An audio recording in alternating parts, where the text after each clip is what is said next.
But modified citrus pectin, what is it? It's from citrus pills, right? But talk about the process, what it is, and how it got discovered as this Right. natural So, galectin-3 yeah. blocker. So the initial person who discovered the idea was Dr. Avram Raz from Wayne State, which I collaborate with. I published an important paper with like 2 years ago. And so the inner peel of the citrus fruit, the white part, has pectin. Pectin is a long chain of carbohydrate of galacturonic acid with a certain structure that is not absorbable. It's a fiber. It doesn't get absorbed.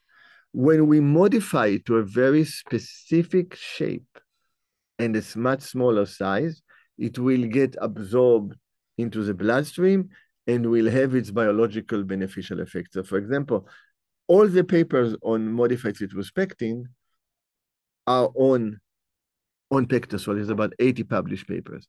And so it's a very specific structure that is reproducible that allows it to get absorbed, and then it has its immune regulation effect. It's also a very powerful chelator of heavy metals, of toxins.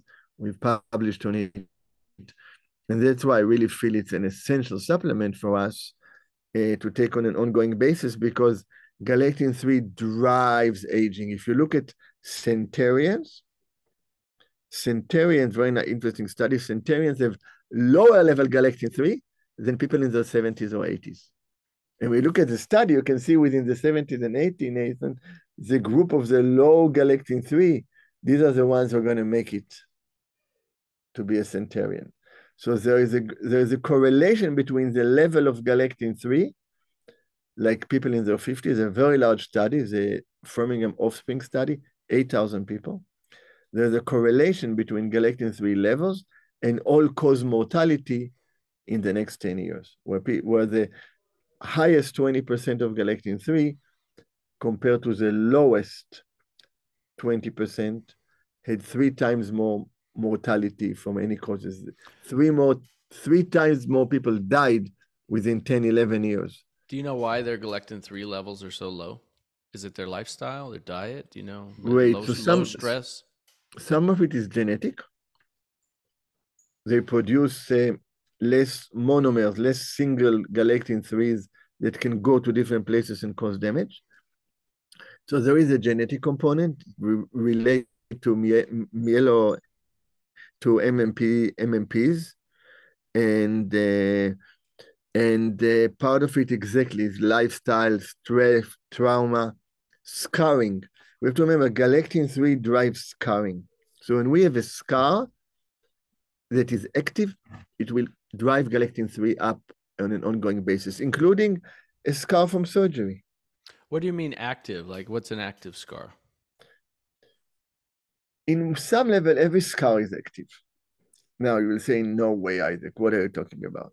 And so in my book, I talk about galectin-3, I explain the whole philosophy, metabolism, inflammation, the heart role, and then I talk about different diseases. Biggest chapter is cancer. Then I talk about solution, detoxification, healing the scar of survival, and freeing the survival paradox. That's a meditation introduction, at least. So what do I mean? And so there is a therapy called neural therapy that Dr. Klingart was a driver in the United States, deserves the credit. It's a German method, and I love using it together with homeopathics. And you can inject a scar. And the scar can be 30, 40 years old. 100% of the people, after you inject it with an anesthetic, with Procaine, which numbs the area practically for 45 minutes, the scar is going to get smaller. By 10, 15%, some people 80%. But when it gets smaller, it will never come back. Never. And on this, I can say I've done hundreds, probably thousands of this. And people will feel a difference in how they feel because the energy is flowing. Because the scar is a hardening of tissue, a dysfunctional tissue where it's not supposed to be. Why? It's holding the trauma, right? Just like you said about the neuropeptide. When we numb it, the brain doesn't get the input from the scar that there is a problem, and it releases. So it's amazing. And it's like For some people, it's dramatic. If I do it a few times, scar practically almost disappear. After 20, 30, 40 years, doesn't matter how old they are. So I Eh, have a scar. I have a scar. I mean, I don't think you can see it from that far. I got cut with a knife when I was a teenager. So it was a long time ago. So it was well over 20 plus years ago. And the scar is still pretty, if you Can see you it up can close. you can you feel it when you touch? Yeah, I can. So this will be a good scar to actually inject. So you're saying if you have a scar like that that's visible, then is that a constant chronic inflammatory process that's happening? Potentially, if it didn't heal well, yes. Potentially. Okay, That's what we interesting. always address. So physical scars are obvious, but what about emotional scars? What about psychological scars? What about multi-generational scars? So we know the DNA gets scarred from traumas and a lot of work in the Holocaust. And in my book, right, I tell the story how I had this intense chest pain and upper back pain since I was like 10, 12 years old. And with some scoliosis that developed, and no matter meditation and I perfect yoga, all the crazy poses, and it was still there. And I'm named after my grandfather, Isaac, and who died at age 50 from stomach cancer. And my grandmother, who really saved the family from the Holocaust, she died at 98. And on her graveyard, my mother turns to us and she says, she was buried next to my grandfather, and we're all there, all the five siblings. And she says, your grandfather there were 12 children, and Hitler killed 10 of them. We never knew. We were never Wow. told about it. They never spoke about it. And my grandfather had to stomach it, to hold it in his stomach, and he got stomach cancer. And when I worked through meditation, through healing, through somatization and release, multiple systems on the trauma of holding the trauma of the Holocaust and really having a deep experience of forgiveness and acceptance that is sensitive to talk about, especially for Jewish or Israeli people. It's hard to even say such a thing.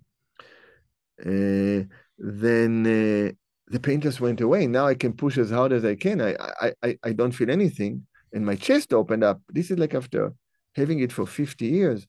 But interesting, my mother, which I didn't tell her what happened to me, she's in her mid to late 80s.